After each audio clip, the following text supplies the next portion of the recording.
তাই আল্লাহ রাব্বুল আলামিন বলেন যে বান্দা তোমরা 5 ওয়াক্ত সালাত আদায় করো, আমার বেশি বেশি জিকির আজগার করো, তাহলে আমি আল্লাহ রাব্বুল আলামিন তোমার রিজিক বৃদ্ধি করে দিব। সুবহানাল্লাহ।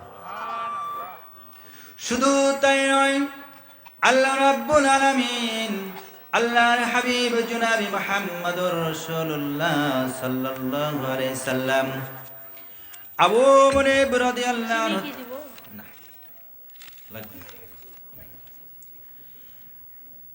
আবু মুনিব রাদিয়াল্লাহু আনহু থেকে বর্ণিত, তিনি বলেন আল্লাহ রাসূল সাল্লাল্লাহু আলাইহি সাল্লাম বলেছেন, সালাতকে 3টি ভাগে ভাগ করা হয়েছে। কয় ভাগে? 3 ভাগে।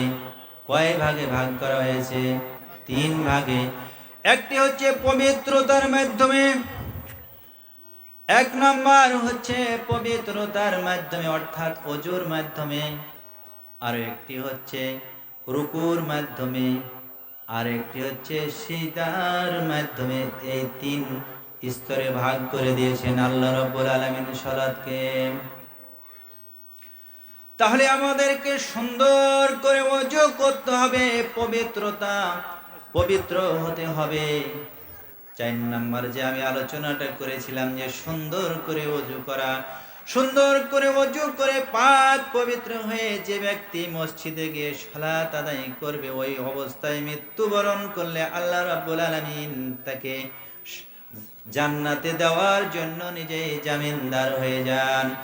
অথচ আমরা অনেকেই মুসলমানের ঘরে জন্ম নিয়েছি, মুসলমানের ঘরে জন্ম নেওয়ার পর আমরা পাক পবিত্র থাকি না, অপবিত্র হয়ে থাকি। অনেকেই ঢিলা কলক নেই না, প্রসাব ফেরার পরে কুত্তার মতো গাছের আড়ালে দাঁড়িয়ে দাঁড়িয়ে প্রসাব করে। বলেন ঠিক কিনা বেঠিক? ঢিলা কলক কিছুই নাই না, এমন টাইট ফিট প্যান্ট পরে সে বসতেও পারে না। আল্লাহ রাব্বুল আলামিন হযরত আব্বাস রাদিয়াল্লাহু আনহু থেকে বর্ণিত, মদিনা কিংবা মক্কার কোনো একটি খেজুর বাগানের পাশ দিয়ে আখির নবী বিশ্বনেতা জনাবি মুহাম্মদুর রাসূলুল্লাহ সাল্লাল্লাহু আলাইহি সাল্লাম যাচ্ছিলেন। রাস্তার ধারে 2টি কবর। কয়টি কবর? 2টি কবর। এই কবরের ভিতরে অনেক আহাজারি হচ্ছে, অনেক কান্নাকাটি হচ্ছে, চিৎকার হচ্ছে। আল্লাহ রাসূল সাল্লাল্লাহু আলাইহি সাল্লাম থেমে গেলেন, সাহাবাদেরকে বললেন, তোমরা যাও এই খেজুরের বাগান থেকে, এই খেজুরের বাগান থেকে তোমরা একখানা কাঁচা তাজা ডাল তোমরা ভেঙে নিয়ে আসো। হযরতে উমর রাদিয়াল্লাহু আনহু গেলেন, খেজুরের ডালখানা ভেঙে নিয়ে আসলেন। ভেঙে নিয়ে আসার পরে আখির নবী বিশ্ব নেতা জনাবি মুহাম্মদুর রাসূলুল্লাহ সাল্লাল্লাহু আলাইহি সাল্লামের হাতে তুলে দিলেন।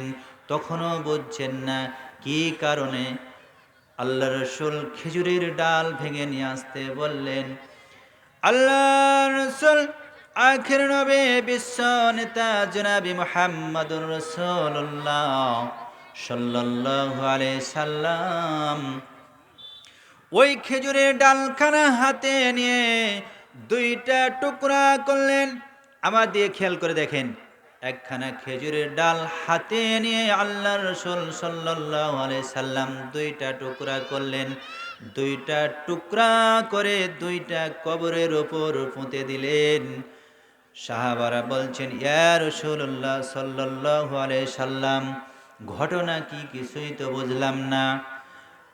হঠাৎ করে আপনি এই জায়গাতে দাঁড়িয়ে গেলেন, দাঁড়িয়ে যাওয়ার পরে খেজুরের বাগান থেকে কাঁচা 2খানা ডাল আনতে একটি ডাল ভেঙে নিয়ে আসতে বললেন। ওই ডালখানাকে আবার 2টা টুকরা করে 2টা কবরের উপর পুঁতে দিলেন। ইয়া রাসূলুল্লাহ সাল্লাল্লাহু আলাইহি সাল্লাম, আমরা তো কিছুই বুঝলাম না। আল্লাহ রাসূল আখির নবী বিশ্ব নেতা জনাবে মুহাম্মদুর রাসূলুল্লাহ সাল্লাল্লাহু আলাইহি সাল্লাম বললেন, ও আমার সাহাবারা রে, এই দুইটা কবর দেখছো না?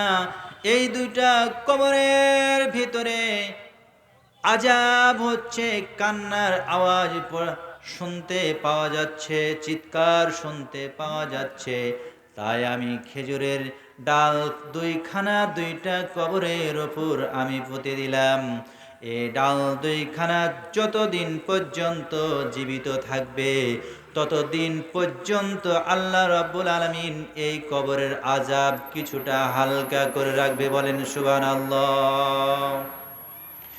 আল্লাহ রাব্বুল আলামিন বলেন, ওয়ামান আরাদা আন যিকরি ফাইন্না লাহু মাইশাতান দানকা ওয়া নাহসুরহু ইয়াওমাল কিয়ামাতি আমা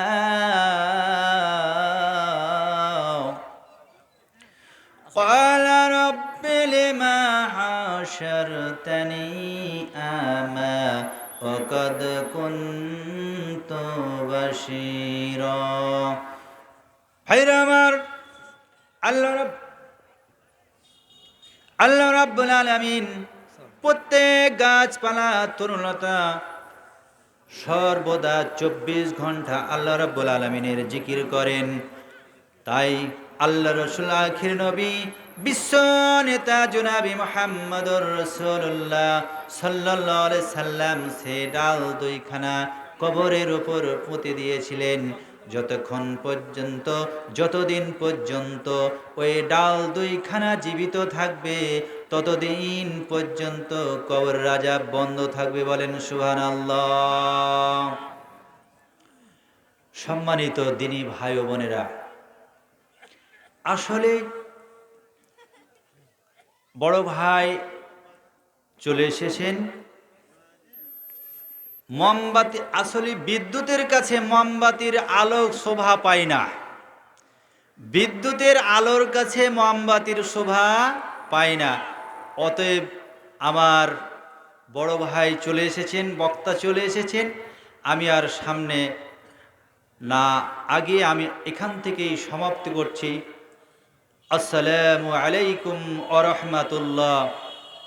ওয়ালাইকুম আসসালাম। আলহামদুলিল্লাহ। আলহামদুলিল্লাহ।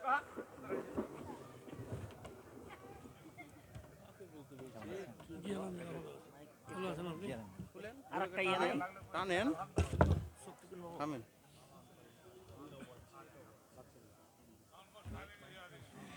আলহামদুলিল্লাহ, অত্যন্ত গুরুত্বপূর্ণ আলোচনা শুনলাম মোহাম্মদ মামুনুর রশিদ, খতিব বাইতুল আমান জামে মসজিদ শিবগঞ্জ।